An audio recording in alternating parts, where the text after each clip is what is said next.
आगे देखिए एमएसएमई यानी छोटे और मझोले उद्योगों पर हमारी विशेष पेशकश, छोटे सपने बड़ी मंजिलें।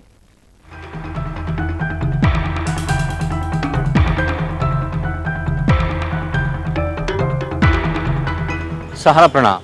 ग्लोबल मंदी का दबाव भारत पर भी देखा जा रहा है। भारत स्लोडाउन के दौर से गुजर रहा है।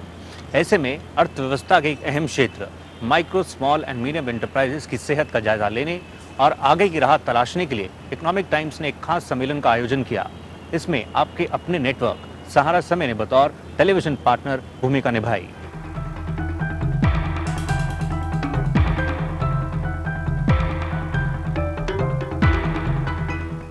यूपीए सरकार अपने कार्यकाल के 5 साल लगभग पूरे कर चुकी है।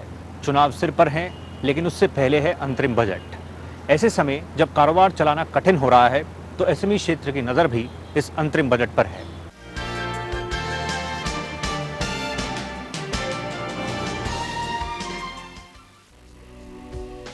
आर्थिक मंदी ने एमएसएमई सेक्टरों की रफ्तार रोक दी है। देश के विकास में विशेष योगदान निभाने वाले ये सेक्टर मंदी की मार झेल रहे हैं। सरकार भी इसे उबारने के लिए चिंता में है। इसी बात को ध्यान में रखकर इकोनॉमिक टाइम्स ने दिल्ली में होटल ओबराय में एक एमएसएमई समिट का आयोजन किया, जिसमें कई नामी गिरामी हस्तियों ने शिरकत की। सबके सामने एक ही सवाल था कि आखिर ग्लोबल मंदी के इस दौर में इस सेक्टर को राहत कैसे पहुंचाई जाए। पिछले दिनों सरकार ने 2 बेल आउट पैकेज दिए, जिसमें इस सेक्टर का भी ख्याल रखा गया। अब निगाहें अंतरिम बजट पर टिकी हैं। एसएमई सेक्टर के लोग सरकार से करों में कटौती किए जाने की मांग कर रहे हैं। इसके अलावा इनकी मांग आसानी से और उचित दर पर कर्ज उपलब्ध कराए जाने की है। साथ ही साथ ये चाहते हैं कि मूलभूत ढांचे में सुधार के लिए कारगर कदम उठाए जाएं। जहाँ तक टैक्सेशन की बात है और आने वाले बजट में कुछ राहत की बात है, तो वो इंडस्ट्री की एक्सपेक्टेशंस तो है। इंडस्ट्री की एक्सपेक्टेशंस है कि कुछ एक्साइज में, कुछ कॉरपोरेट टैक्स में कुछ सहायता मिलेगी, तो उन्हें जो वर्तमान में कठिनाई की स्थिति से गुजरना पड़ रहा है, उसमें उनको कुछ फ़ायदा हो जाएगा। एसएमई सेक्टरों को बैंकों की तरफ से दिए जाने वाले कर्ज में भारी इजाफा हुआ है। ये हम नहीं बल्कि सरकारी आंकड़े कह रहे हैं। लेकिन जरूरतमंद छोटे उद्योगों तक ये रकम नहीं पहुंच पा रही है। मार्च 2004 में जहां बैंकों ने इस क्षेत्र को 84,000 करोड़ रुपए का कर्ज दिया, वहीं मार्च 2008 में बढ़कर 2,46,000 करोड़ तक हो गया। यानी 4 सालों में करीब 193% का इजाफा। और इसी साल दिसंबर आते आते कर्ज की रकम बढ़कर 2,84,000 करोड़ रुपए हो गई। योजना आयोग के उपाध्यक्ष का मानना है कि जनवरी 2009 में इसमें और सुधार देखा गया है। जनवरी में कुछ इम्प्रूवमेंट हुई है। अब टाइम लगता है। जब लिक्विडिटी इंक्रीज करते, रिजर्व बैंक ने बैंकों से बात की है, फाइनेंस मिनिस्ट्री ने भी बैंक चेयरमैन से बात की है। मुझे फीडबैक मिला था कि कुछ इम्प्रूवमेंट हुई है। ये मैं नहीं कह रहा हूँ कि सब प्रॉब्लम चली गई हैं। जानकारों का मानना है कि एसएमई क्षेत्र में जान फूंकने के लिए क्लस्टर बनाने पर जोर देना समय की जरूरत बन गया है। साथ ही बैंकों द्वारा एसएमई सेक्टरों को बढ़ावा देने के लिए खोली गई स्पेशल ब्रांचों की समीक्षा भी समय समय पर करना जरूरी है। इस समय दिल्ली से सौरभ मनचंदा।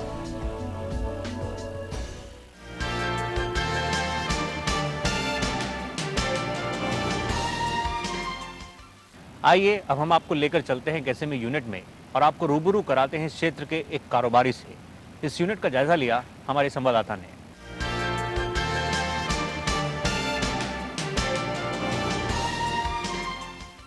सोना मिट्टी से निकलता है और कमल भी कीचड़ में ही खिलता है। जयपुर के बगरू का भी नाम कुछ ऐसा ही है। यहाँ के छोटे छोटे घरों में से निकलती है बगरू का वो प्रिंट जो दुनिया भर में पहुँचता है। स्मॉल स्केल इंडस्ट्री में सबसे बड़ा अगर बगरू के प्रिंट की बात करें, क्या पिछले 5 सालों में और खासकर अभी जो मंदी का दौर रहा, उसके बाद आने वाले बजट से कितनी उम्मीदें हैं? सबसे पहली बात यह है कि पहले तो लोग जो चल रहा था, मंदी आने के बाद में काम भी कम हुआ है। अभी पहले मंदी से पहले काम ठीक था, लोगों को मजदूरी भी बढ़िया मिलती थी। अब थोड़ी मंदी आने के बाद में माल बिकना, माल छपना, ये सब कम हो गया। अभी यूपीए सरकार के बजट की बात करें, कैसा रहा बजट? आप लोगों को क्या उम्मीद है, क्या चाहिए? अभी तो रेल का बजट पेश किया है उन्होंने, क्योंकि रेल का तो इसमें सिर्फ भाड़े से हम संबंध रखते हैं।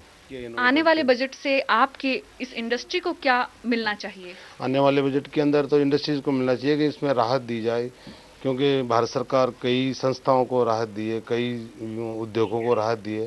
तो मैं उम्मीद करता हूँ कि भारत सरकार से कि लघु उद्योग को, जो हमारी जो ब्लॉक प्रिंटिंग है, इनको भी ध्यान में रखते हुए राहत अगर देंगे तो बड़ा बढ़िया रहेगा। इसमें बगरू का ये जो ब्लॉक प्रिंटिंग है ये दुनिया भर में पहुंचता है, लेकिन किस तरह की राहत चाहिए आपको अगर बात करें तो? इसमें सरकारी राहत चाहिए, जैसे माल बिकने की एक तो राहत है। कारीगर जो दिन में सुबह से शाम तक काम करते हैं उनको क्या मिल पाता है?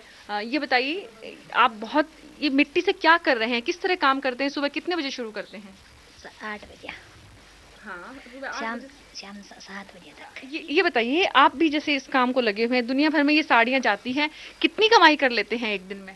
एक दिन में कर लेते हैं 30-35 रुपए की, बस इससे ज़्यादा नहीं होती। सुबह से शाम तक करते हैं। ये बजट आने वाला है, क्या चाहते हैं आप सरकार से? क्या होना चाहिए कि आप जो घरों में बैठ के इतनी सुंदर खूबसूरत साड़ियाँ और सलवार सूट और बेडशीट्स बनाते हैं, आपको क्या मिलना चाहिए? मान मजूरी तो मिलनी चाहिए, दिन भर पेट भराई होनी चाहिए माँ की है छोड़ भाई। ये लिए समझा भाई, माँ को धंधो सही चालत सही मन रेट मिले। क्राफ्ट का बहुत बड़ा सेंटर है जयपुर का ये बगरू, लेकिन यहाँ पर महिलाएं जो काम करती है, ज़्यादा से ज़्यादा कमाने वाली हैं वो 30 से 35 रुपये कमाती हैं, और बहुत सी महिलाएं सुबह 8 बजे से लेकर रात को 8 बजे तक काम करने के बाद भी महज 20 रुपये कमा पाती हैं। इसलिए बजट से इनको उम्मीद ये है कि कारीगरों के बारे में सरकार सोचे और इन छोटे छोटे कारीगरों को कुछ राहत मिले।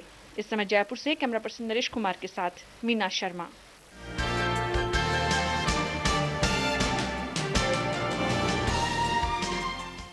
एमएसएमई क्षेत्र पहले ही परेशानियों से जूझ रहा था और स्लोडाउन ने दिक्कतें और बढ़ा दी हैं। इस क्षेत्र का जायजा लेने के लिए हमने एमएसएमई मंत्रालय के सचिव दिनेश राय से खास बातचीत की। देश की अर्थव्यवस्था स्लोडाउन के दौर से गुजर रही है और माना जा रहा है कि इस बीच सबसे ज़्यादा दबाव एमएसएमई क्षेत्र पर ही है, और इसी क्षेत्र पर और अधिक बातचीत करने के लिए इस वक्त हमारे साथ एमएसएमई क्षेत्र के जो सेक्रेटरी हैं गवर्नमेंट ऑफ इंडिया के दिनेश राय साहब, वो मौजूद हैं। दिनेश जी, आपका स्वागत है। आप हमें ये बता सकें, एमएसएमई क्षेत्र जो है एक बहुत बड़ा क्षेत्र है, इसकी बहुत इंपॉर्टेंट रोल है इकोनॉमी के अंदर, पर ये काफ़ी समस्याओं से जूझता है, जिसमें एक प्रमुख है फंड्स इनको ईजिली नहीं मिल पाते हैं। मोंटेक सिंह साहब ने कहा है कि फंड्स में कुछ सुधार हुआ, इंप्रूवमेंट हुई है, पर अभी आपको लगता है नाकाफ़ी है क्योंकि दिक्कत बहुत बड़ी है, स्लोडाउन ने और बढ़ा दी है? ऐसा इस सेक्टर के लिए दो तरह की प्रॉब्लम है, एक तो लॉन्ग टर्म प्रॉब्लम और एक इस स्लोडाउन की वजह से जो समस्या आ रही है। फंड्स मिलने की बात अधिकतर कही जाती है कि समय से फंड नहीं मिल रहा है या फंड्स मिलने में दिक्कत होती है विभिन्न बैंकों द्वारा। इसके लिए कुछ पॉलिसी इनिशिएटिव पहले लिए गए हैं जो कि काफ़ी कारगर साबित हुए हैं। कहना चाहेंगे इसमें आंकड़ों में ज़रूर डबल हुआ है, पर जो माइक्रो यूनिट्स हैं उन तक है कि नहीं पहुंच पा रहा है। दूसरा, इंडस्ट्री का ये भी मानना है, जो छोटे उद्योग हैं, कि जो उन्होंने फंड्स मिलते हैं वो हायर रेट पे मिलते हैं। ये आप मानते हैं एक समस्या, और जिस प्रकार से क्रेडिट रेटिंग को अगर पुश किया जाए, आप ओवरऑल कैसे एनालाइज करते हैं सिचुएशन को? ये सही है कि कभी कभी उनको ज़्यादा रेट ऑफ इंटरेस्ट देना पड़ता है, इससे गवर्नमेंट वाकिफ़ है, और गवर्नमेंट ने इसीलिए कुछ मार्जिन मनी और सब्सिडी स्कीम्स चलाई हैं। जैसे मैंने रेफ़र किया था, prime minister's employment generation programme है, इसमें 25% सब्सिडी है, 35% भी सब्सिडी है। तो एक तरीके से ये जो कॉस्ट ऑफ लेंडिंग है उसको थोड़ा कम करता है। जिस प्रकार से रिजर्व्ड आइटम्स जो थी उसकी सूची में बहुत कम आइटम्स रह गई हैं, 20-21 आइटम्स ही रह गई हैं, बाकी सब बाहर हैं। दूसरी तरफ हम देख रहे हैं चीप इंपोर्ट्स की भी यहाँ पे भरमार है। तो ऐसे में आपको क्या लगता है आगे की राह कैसी नज़र आती है, और किस प्रकार से आप चाहते हैं सहायता किया जाए इस क्षेत्र की, जब काफ़ी मुश्किल दौर से हम गुजर रहे हैं? क्या आपके सुझाव रहेंगे? जी, ये जो रिज़र्व लिस्ट थी, इसलिए इसका इफेक्टिवनेस कम हो गई थी क्योंकि जो इंपोर्ट्स हो रहे थे वो इस रिज़र्व लिस्ट के बाहर थे। इसका मतलब ये है कि जो रिज़र्व लिस्ट थी वो स्मॉल स्केल सेक्टर में जो सब्जेक्ट्स रिज़र्व किए गए थे वो यहाँ की हिंदुस्तान की जो यूनिट्स थी, बड़ी यूनिट्स, वो नहीं बना सकती थी, मगर विदेश से जो इंपोर्ट आ रहे थे उस पर कोई बंदिश नहीं थी। तो हमारी यूनिट्स जो डोमेस्टिक यूनिट्स थी उनको बाहर की छोटी बड़ी सभी इकाइयों के प्रोडक्ट से compete करना पड़ता था। इससे देश का जो प्रोडक्शन था उस पर असर पड़ रहा था। तो ये धीरे धीरे करके कम किया गया जिससे कि इसका बुरा असर भी ना पड़े एमएसएमई यूनिट्स पर, और ये देखा गया है कि अब केवल 21 ही बचे हैं लिस्ट में। वो ऐसे आइटम्स हैं जो कि बहुत लेबर इंटेंसिव हैं और जिनको रखना हित में होगा। इसका कोई ज़्यादा असर नहीं पड़ा है और इस सेक्टर की ग्रोथ इंडस्ट्रियल सेक्टर से ज़्यादा रही है। एसएमई क्षेत्र पर हमारी ये खास पेशकश जारी रहेगी। फिलहाल वक्त हो रहा है एक ब्रेक का, पर ब्रेक पर जाने से पहले आइए सुनते हैं कुछ खास लोगों की राय कि आखिर इस क्षेत्र में कैसे जान डाली जाए। कि एसएमईज इंडस्ट्री में बहुत ही इम्पोर्टेंट रोल प्ले करते हैं। तो कुछ सरकार ने किया है, कुछ जो बड़ी इंडस्ट्रीज़ हैं जिनके साथ एसएमईज कनेक्टेड है, जिनको एसएमई सप्लाई करती है, मेरे ख्याल में उन पर भी कुछ दायित्व होता है कि इस वक्त एसएमईज को हेल्प करें। Big enterprises which buy, procure the material from the small enterprises, they tend to delay payments, which means that effectively the small sector already squeezed for credit end up giving credit to the big enterprises. Education और infrastructure तो हर चीज़ों की जड़ है। देखिए, government का काम है कि एजुकेशन और इंफ्रास्ट्रक्चर जैसी बुनियादी सुविधाओं को अगर मजबूत करेगी तो उसका फ़ायदा सभी सेक्टरों को मिलेगा, चाहे वो एमएसएमई हो, चाहे वो कॉरपोरेट हो, चाहे वो फैमिलीज हो। नए मार्केट्स खोजें, नए सप्लायर्स के तरीके ढूंढें जो वो इंटरनेट और अदर तरीक़ों से ढूंढ सकते हैं। और एक जो बहुत इंपॉर्टेंट चीज़ है इसमें कि आमतौर पे स्मॉलर मीडियम एंटरप्राइजेज़ में आईटी और ये सारे एडवांटेजेस अडॉप्ट करने के लिए उन्हें एक तो बहुत जार्गनाइज्ड है कि इसका मतलब है बहुत टर्म्स कॉम्प्लिकेटेड होती हैं, तो वो दूर होते हैं।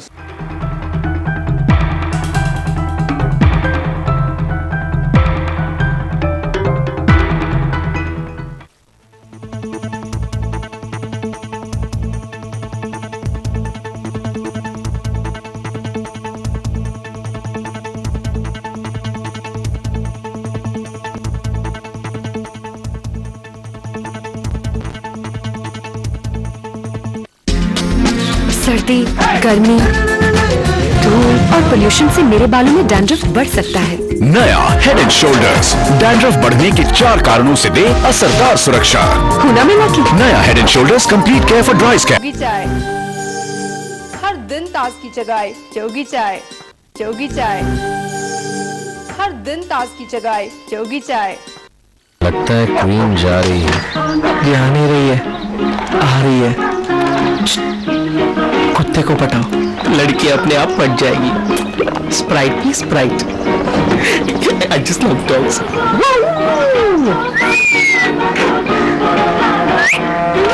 What's your name, baby? Killer. Killer? Macha, just like me. Sorry, Killer boy, wake up. Killer. Killer. Hi. Wanna play Karen? लेकिन किलर ये है ना? He just loves dogs. Thanks. Welcome. Sprite be Sprite.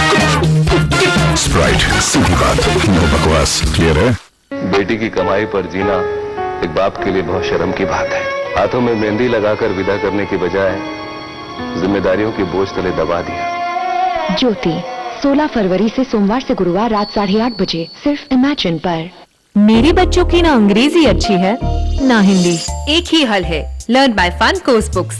Hindi अंग्रेजी दोनों में सिखाए, mathematics का डर भगाए, ऐसे सिखाए बच्चा पिछली क्लास का भूल ना पाए।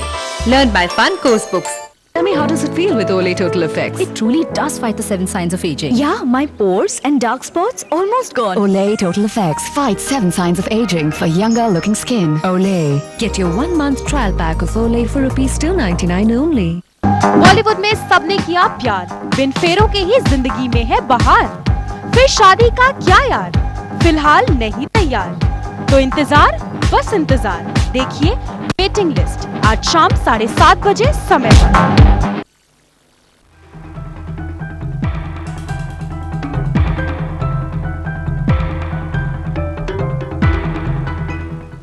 वेलकम बैक, आपका फिर से एक बार स्वागत है। आइए अब हम जानते हैं कि एसएमई क्षेत्र की परिभाषा क्या है, इसको कैसे डिफाइन किया जाता है और साथ ही क्या है इसका मौजूदा हाल।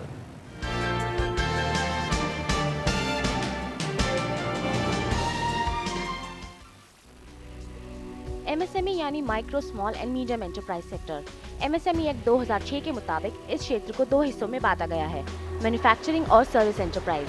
मैन्युफैक्चरिंग के तहत वो उद्योग आते हैं जो किसी भी सेक्टर के लिए जरूरी उपयोगी चीजों का उत्पादन करते हैं। ये उद्योग प्लांट और मशीनरी में निवेश के आधार पर डिफाइन किए जाते हैं।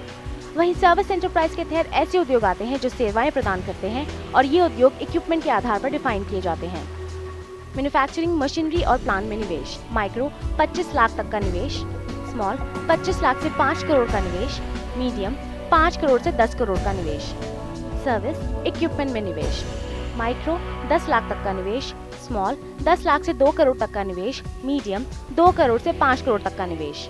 एसएमई सेक्टर में 21 इंडस्ट्री ग्रुप आते हैं। इसमें मेटल, फूड, पेपर, केमिकल और ऊनी कपड़ों के साथ इस सेक्टर में करीब 8000 दूसरी किस्म के उत्पाद भी शामिल हैं। देश की अर्थव्यवस्था के लिए महत्वपूर्ण इस सेक्टर का मंदी के दौर में क्या हाल है, उस पर नजर डालें तो देश में करीब 1 करोड़ 32 लाख एमएसएमई यूनिट हैं। इस क्षेत्र का जीडीपी में 8% का योगदान है।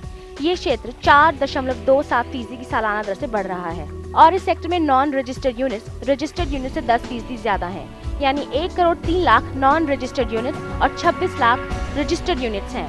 साल 2007-2008 में तकरीबन 1 करोड़ 14 लाख यूनिट सिक की श्रेणी में आ चुकी हैं और मंदी की मार से करीब 2 लाख एसएमई यूनिटों पर सिक होने का खतरा मंडरा रहा है। जानकारों का मानना है कि देश भर में ऐसे छोटे और मझोले उद्योगों को बंद होने से बचाने के लिए कई तरह के कदम उठाने की जरूरत है। साथ ही इन उद्योगों की बेहतरी के लिए केंद्र और राज्य सरकारों के बीच बेहतर तालमेल की भी जरूरत है। समय के लिए सपना सिंगला।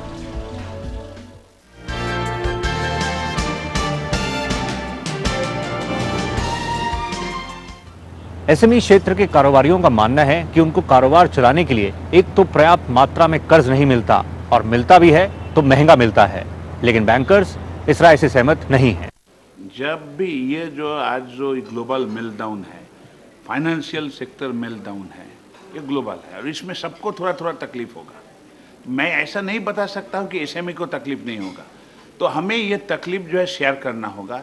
मैं खाली इतना ही बता सकता हूँ कि government of India, reserve bank of India ने काफ़ी गाइडलाइन दिए है, बैंकों ने भी काफ़ी गाइडलाइन इशू किए है कि इस तकलीफ में बैंक कैसे एसएमई को मदद कर सकते हैं। और इसके लिए जरूरी क्या है कि जो एसएमई जिनको मदद की ज़रूरत है उनको 3 चीज़ बताने का है। एक है कि उनका क्या प्रॉब्लम है, उनको अपने ब्रांच मैनेजर के पास जाके बताना होगा प्रॉब्लम क्या है।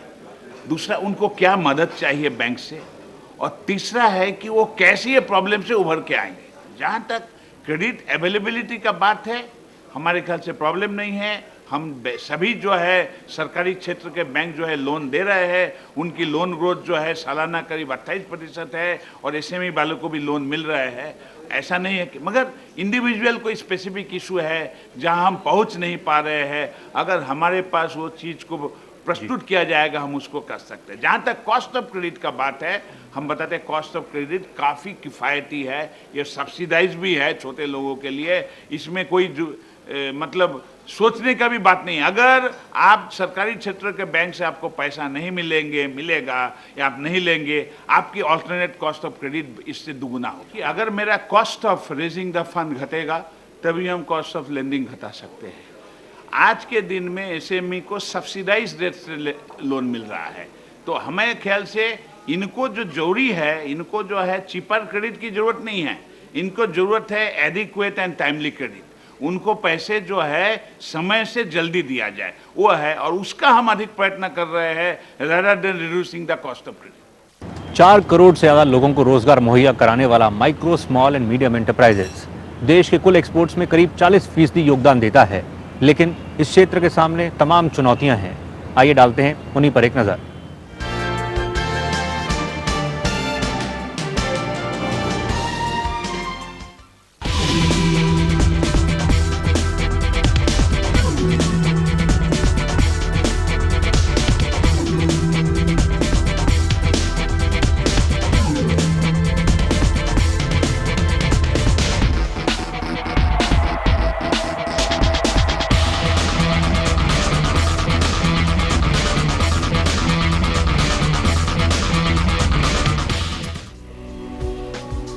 जी हाँ, देश के विकास में एमएसएमई सेक्टर का बड़ा योगदान है, लेकिन ग्लोबल मंदी ने इस वक्त मुश्किलें बढ़ा रखी हैं।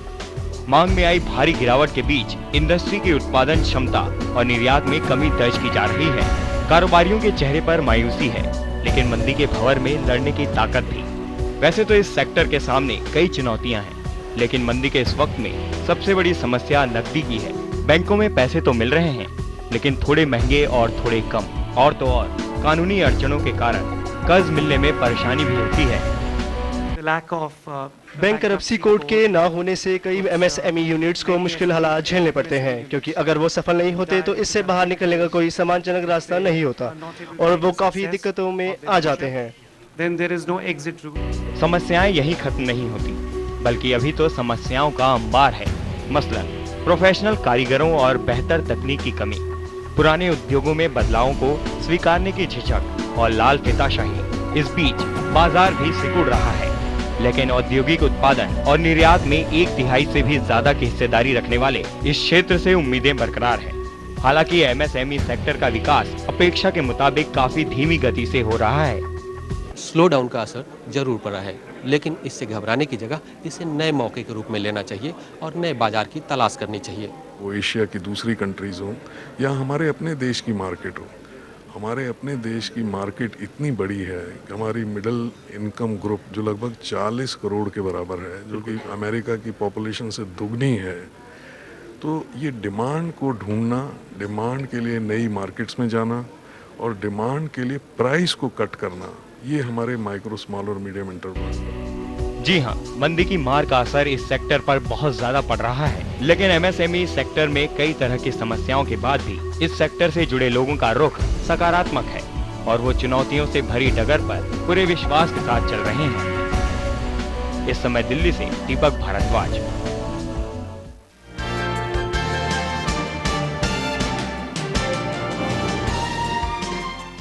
ये था एसएमई क्षेत्र का लेखा जोखा। इकोनॉमिक टाइम्स द्वारा आयोजित इस खास सम्मेलन में सहारा समय नेटवर्क ने बतौर टेलीविजन पार्टनर भूमिका निभाई। हमें उम्मीद है आपको कार्यक्रम पसंद आया होगा। अब इंतजार है 16 फरवरी का, जब यूपीए सरकार अंतरिम बजट पेश करेगी। फिलहाल इस पेशकश में इतना ही। हमारी पूरी टीम को अनुमति दें। सहारा प्रणाम।